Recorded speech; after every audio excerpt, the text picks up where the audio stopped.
नमस्कार, मैं हूं पूजा और आज हम बात करेंगे इंडिया के कुछ लॉ एनफोर्समेंट एजेंसीज के बारे में।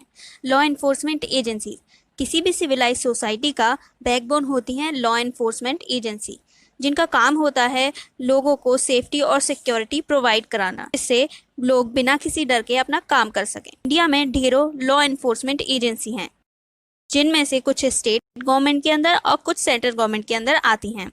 For example raw, CBI, national investigation agency, BFS, NSG और भी कई सारे हैं।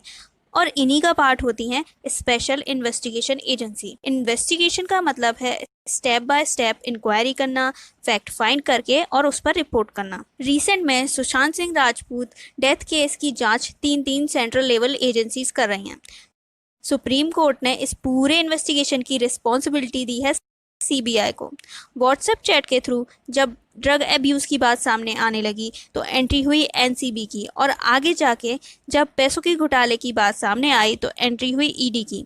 आज की वीडियो में हम इन तीनों सेंट्रल लेवल एजेंसीज के बारे में जानेंगे। सीबीआई इंडिया में 1941 सेकेंड वर्ल्ड वॉर के अराउंड करप्शन के केस इन्वेस्टिगेट करने के लिए ये स्पेशल पुलिस एस्टेब्लिशमेंट बनाई गई। बाद में Santhanam committee on prevention of corruption establish की गई, जिसने सीबीआई के इस्टेब्लिशमेंट को रिकमेंड किया। सीबीआई पहले मिनिस्ट्री ऑफ होम अफेयर्स के अंदर आता था, अब मिनिस्ट्री ऑफ पर्सनल ट्रेनिंग के अंदर आता है। सीबीआई सीरियस नेचर के क्राइम्स को इन्वेस्टिगेट करता है जिनका नेशनल या इंटरनेशनल इम्पोर्टेंस हो। इसके साथ ही स्टेट गवर्नमेंट की रिक्वेस्ट पर उन केसेस को भी इन्वेस्टिगेट करता है जिनकी पब्लिक इम्पोर्टेंस हो। सीबीआई की मेन इन्वेस्टिगेशन एजेंसी है central bureau of investigation. Director हैं ऋषि कुमार शुक्ला, हेडक्वार्टर है दिल्ली में, और मिस्टर डीपी कोहली को सीबीआई का फाउंडर कहा जाता है।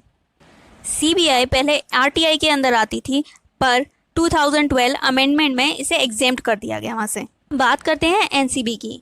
इंडिया के ड्रग लॉ एनफोर्समेंट और इंटेलिजेंस एजेंसी का नाम है नारकोटिक्स कंट्रोल ब्यूरो यानी कि एनसीबी, जिसको बनाया गया था 1986 में। हेडक्वार्टर है दिल्ली में और ये एफिलिएट है मिनिस्ट्री ऑफ होम अफेयर्स के साथ। रिसेंट में एनसीबी के चीफ है मिस्टर राकेश अस्थाना, और एनसीबी को बनाया गया था NDPS act 1985 narcotic drug and साइकोथेटिक सब्सटेंसेस को फुलफिल करने के लिए। वैसे इस एक्ट के ऑब्जेक्टिव आपको कॉन्स्टिट्यूशन के आर्टिकल 47 में भी देखने को मिल जाएंगे, तो इलीगल ड्रग्स एंड ड्रिंक्स को प्रोहिबिट करने की ड्यूटी स्टेट को देता है। अब अगर एम्स की 2019 की रिपोर्ट की बात करें तो ये कहती है इंडिया में 5 करोड़ से ज़्यादा लोग ऐसे हैं जो पाए गए हैं। स्टेट की बात करें तो असम, पंजाब, सिक्किम, दिल्ली, यूपी, ये कुछ ऐसे स्टेट हैं जो ड्रग अब्यूजिंग की रैंकिंग को टॉप करते हैं। इन स्टेट में कॉमन है इंटरनेशनल बाउंड्रीज। लोगों का कहना है इंडिया को अगर ड्रग ट्रैफिकिंग की लड़ाई को जीतना है तो इंडिया को अपनी इंटरनेशनल बाउंड्रीज को सिक्योर करने की ज़रूरत है। अब बात करते हैं एनफोर्समेंट डायरेक्टरेट यानी कि ईडी की। ये इंडिया की इकोनॉमिक एनफोर्समेंट एजेंसी है। इसका काम है इंडिया के इकोनॉमिक क्राइम्स को इन्वेस्टिगेट करना। ये एफिलिएटेड है मिनिस्ट्री ऑफ फाइनेंस के डिपार्टमेंट ऑफ रेवेन्यू से। हेडक्वार्टर है दिल्ली में और रिसेंट में इसके डायरेक्टर हैं संजय कुमार मिश्रा। इनका मेन काम है फेमा और पीएमएलए लॉज को इन्फोर्स कराना। फेमा का मतलब है फॉरेन एक्सचेंज मैनेजमेंट एक्ट और पीएमएलए का मतलब है prevention of money laundering act. FEMA deal करता है एक्सचेंज कंट्रोल लॉ से और पीएमएलए डील करता है मनी लॉन्ड्रिंग के केसेस से। इसके अलावा FEO, fugitive economic offender act, coffee पोसा के प्रोविजंस को भी एनफोर्स कराता है। फेमा 7 एक्सचेंज कंट्रोल लॉ वियोलेशन को कंट्रोल करने के लिए डिपार्टमेंट ऑफ इकोनॉमिक अफेयर्स के अंदर एक बॉडी बनाई गई जिसका नाम है एनफोर्समेंट यूनिट।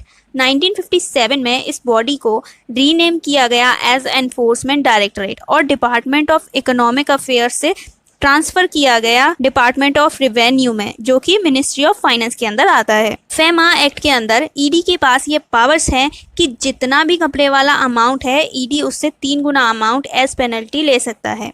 और पीएमएलए एक्ट के अंदर ये पावर है कि वो प्रॉपर्टी को अटैच कर सकता है और सीज कर सकता है।